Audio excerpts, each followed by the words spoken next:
বাংলার বাঘ শরীফুদ্দৌলা ইবনে সৈকত যেন অপ্রতিরোধ্য, অসাধারণ ও অনবদ্য। ভারতের পর এবার তার বিপক্ষে ব্যর্থ হলো অস্ট্রেলিয়াও। অনফিল্ড আম্পায়ার হিসেবে বর্ডার গাভাস্কার ট্রফিতে অভিষেক ম্যাচে প্রশংসা কুড়াচ্ছেন তিনি।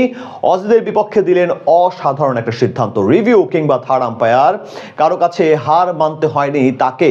যা সিদ্ধান্ত দিচ্ছেন সেটাই চূড়ান্ত হিসেবে বহাল থাকছে। সিডনি টেস্টের শরীফুদ্দৌলা ইবনে সৈকতের এমন অসাধারণ সিদ্ধান্ত নিয়ে বাকিটা জানবো প্রতিবেদনের বাকি অংশে। প্রযুক্তিকে হার মানিয়ে বিশ্বজুড়ে আলোচনার তুঙ্গে শরীফুদ্দৌলা ইবনে সৈকত। বাংলাদেশের গর্ব হিসেবে ক্রিকেট দুনিয়ায় লাল সবুজের পতাকা বহন করছেন এই আম্পায়ার। একের পর এক ইতিহাসের সাক্ষী হচ্ছেন, বড় বড় ম্যাচে দায়িত্ব পালন করছেন। ঠিক তেমনি মর্যাদার লড়াই বর্ডার গাভাস্কার ট্রফিতে নিজের অভিষেক আসরে আম্পায়ার হিসেবে সকল আলো কেড়ে নিয়েছেন নিজের দিকে। আগের ম্যাচে থার্ড আম্পায়ার হিসেবে সাহসী সিদ্ধান্ত নেওয়ার পর আজ ফিল্ড আম্পায়ারিং এর দায়িত্ব পেয়েই করলেন বাজিমাত। এবার তার বিপক্ষে রিভিউ নিয়ে ব্যর্থ স্বাগতিক অস্ট্রেলিয়া। তার একের পর এক নিখুঁত ডিসিশন দেখে অবাক পুরো ক্রিকেট দুনিয়া। সময়ের সাথে সাথে আরো বেশি পরিপক্ক হয়ে উঠছেন সৈকত। তাই তো আইসিসির আম্পায়ার প্যানেলে বিশ্বাসযোগ্য এক নামে পরিণত হয়েছেন তিনি। টি-20 বিশ্বকাপ, ভারতের মাটিতে ওয়ানডে বিশ্বকাপ কিংবা আইসিসির টেস্ট চ্যাম্পিয়নশিপে গুরুত্বপূর্ণ ম্যাচগুলোতে এখন দায়িত্ব পালন করতে দেখা যায় তাকে।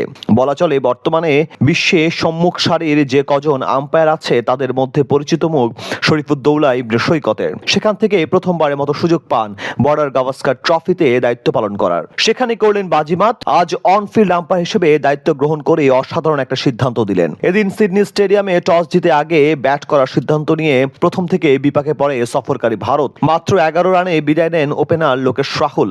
তার বিদায়ের খানিক পরে সাজঘরে পথ দেখেন বাঁহাতি জয়সওয়াল। সেই ধাক্কা সামলে নেওয়ার চেষ্টা করেন শুভমান গিল, যার পেছনে অবশ্য সৈকতের অবদান আছে।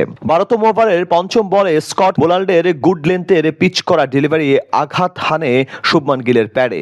সাথে সাথে আত্মবিশ্বাসের সঙ্গে আবেদন করে অস্ট্রেলিয়া, কিন্তু এর বিপরীতে গিয়ে নট আউটের সিদ্ধান্ত দেন সৈকত। সাধারণত স্বাগতিক দলের বিপক্ষে এমন ক্লোজ সিদ্ধান্ত জানানো কখনো কখনো খুবই কঠিন হয়ে পড়ে, কিন্তু সেসবকে তোয়াক্কা না করে সাহসী সিদ্ধান্ত দেন বাংলাদেশের আম্পায়ার। যদিও তার ডিসিশনে অখুশি হয়ে রিভিউ নেন অজি কাপ্তান পেট কামিংস। এরপর তৃতীয় আম্পায়ার জুয়েল উইলসন সেটা পরীক্ষা করে দেখেন বলের লাইন স্টাম্প মিস করেছে, যার সুবাদে অনফিল্ড আম্পায়ারের ডিসিশনই সঠিক বলে গণ্য হবে।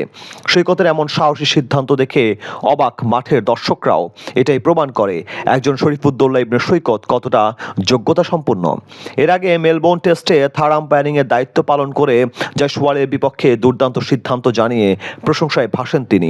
প্রযুক্তিকে হার মানিয়ে নিজের তীক্ষ্ণ চোখের সাহায্যে ডিসিশন জানান সৈকত। পরবর্তীতে তার পক্ষে কথা বলেন রিকি পন্টিং, রোহিত শর্মা ও রাভি শাস্ত্রীর মতো কিংবদন্তিরা।